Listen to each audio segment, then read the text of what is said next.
Over the weekend, protests begun on Wall Street. I like it.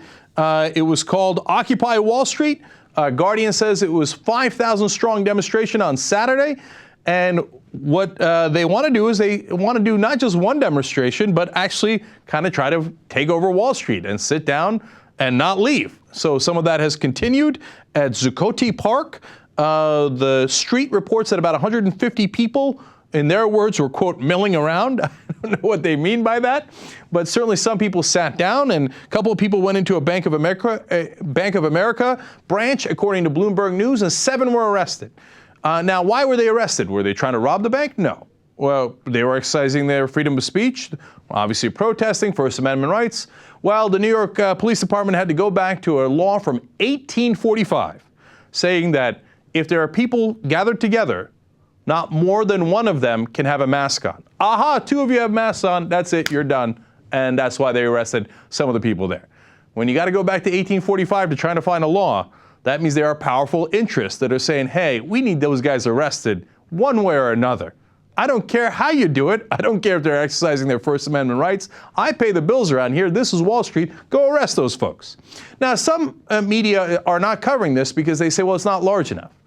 Well, first of all, 5,000 is huge. Second of all, even if 150 remain today on Tuesday, that's also a big number. Do you know how many people showed up for that big Tea Party rally at the end of the debt ceiling talks and TV hyped it up, etc.?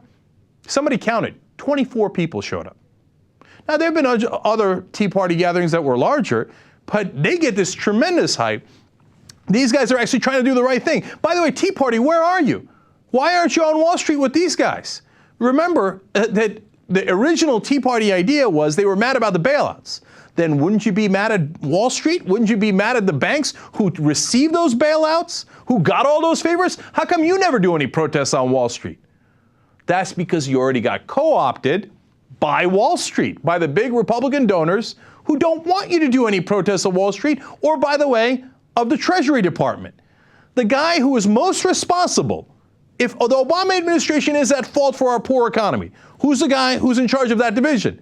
Tim Geithner, the head of the Treasury Department. How come there's never been a single protest in front of Tim Geithner or asking Tim Geithner to get fired? Because the banks love Tim Geithner.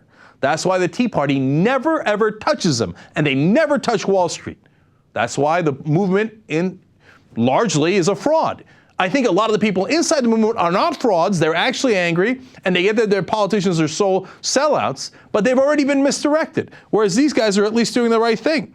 And Anonymous apparently backed this protest. It was originally started by a Canadian organization, hey, I love the effort, and the hashtag is Occupy Wall Street, and let's go get them.